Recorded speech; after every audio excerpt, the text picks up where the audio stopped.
We are once again here for, practice speaking with pen and mouth. Today is there. Today there is a little bit of a switch up. We're going to be reading a short story written by Claude instead of speech, and we'll see how it goes. Well, we're telling a story. I don't think I need these hand motions, but whatever. The clockmaker's daughter. In the quaint village of Tickworth, nestled among rolling hills and misty forests, lived an eccentric clockmaker named Hieronymus Cogsworth. Hieronymus? That's a weird name. His workshop, a converted windmill at the edge of the town, was a curiosity to locals and visitors alike. I need to make sure that I am emphasizing the words, or else this exercise does absolutely nothing. The constant ticking, whirring, and chiming that emanated from within created a symphony of time that could be heard throughout the village. Hieronymus was known for his incredible craftsmanship, creating timepieces of unparalleled beauty and complexity, while he was known for his reclusiveness, rarely venturing beyond his workshop except to obtain supplies or attend to business matters. What the villagers don't know was that Hieronymus harbored a secret. In the topmost room of his windmill, hidden behind a false wall, lives his daughter Amelia, born with a rare condition that made her skin highly sensitive to sunlight. Amelia had never stepped foot outside the windmill. Her entire world consisted of gears, springs, and steady rhythm of ticking clocks. Hieronymus had dedicated his life to caring for Amelia, educating her himself, and sharing with her his passion for horology. As she grew, Amelia developed an intuitive understanding of clockwork mechanisms that rivaled, and in some ways, surpassed her father's. On the eve of Amelia's 18th birthday, Hieronymus presented her with a special gift, a pocket watch of his own design. Its face was adorned with constellations that shifted with seasons, and its intricate gears were visible through a crystal backing. My dear, he said, his voice quivering with emotion, this watch represents not just the passage of time, but the cycle of life itself.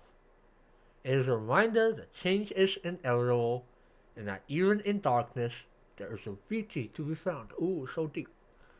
Amelia clutched the watch in her chest, tears welling up in her eyes.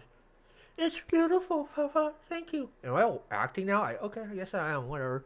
That night, as Amelia lay in bed, listening to the familiar chorus of ticks and talks, she made a decision. She would find a way to see the world beyond her clockwork cage, even if only for a moment. Over the next few months, Amelia threw herself into a secret project. Using scraps from her father's workshop and her own ingenuity, she began constructing a suit that would protect her from the sun's harmful rays. Finally, on a crisp autumn evening, Amelia donned her protective gear, a patchwork of leather, cloth, and finely meshed metal. With trembling hands, she unlatched the window and climbed out onto the windmill's narrow balcony.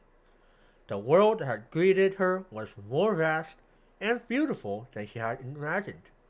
The setting sun painted the sky in hues of orange and pink, casting long shadows across the village below.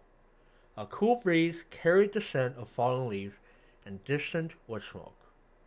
Amelia stood transfixed, drinking in every detail. The distant laughter of children playing in the village square, the flutter of birds returning to their nests, the gentle swaying of trees in the wind. It was all so wonderfully alive.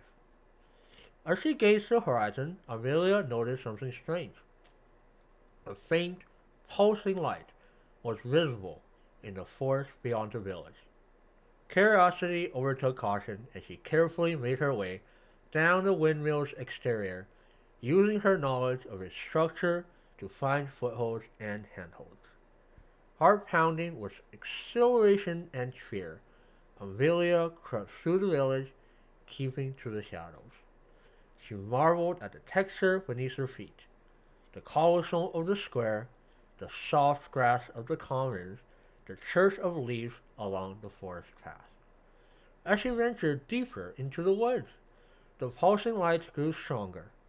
Finally, she emerged into a small clearing and grasped in wonder. Before her stood an ancient oak tree, its trunk wider than her father's workshop, and within the hollow at its base glowed a brilliant, swirling light. Amelia approached cautiously, her protective gear creaking softly. As she peered into the hollow, she saw what appeared to be a portal, a window into another world filled with impossible clockwork creations and ever-shifting gears. A soft voice, like the whisper of wind through leaves, spoke to her. Child of time, you have found the clockwork realm. Here, your gift can flourish free from the constraints of your world. Will you step through?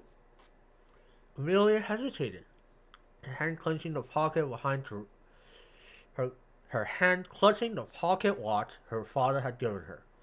She thought of Hieronymus alone in his workshop and of the life she had always known.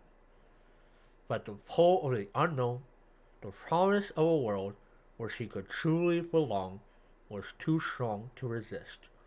With a deep breath, Amelia stepped forward into the shimmering portal. As the light enveloped her, Amelia felt her protective suit fall away.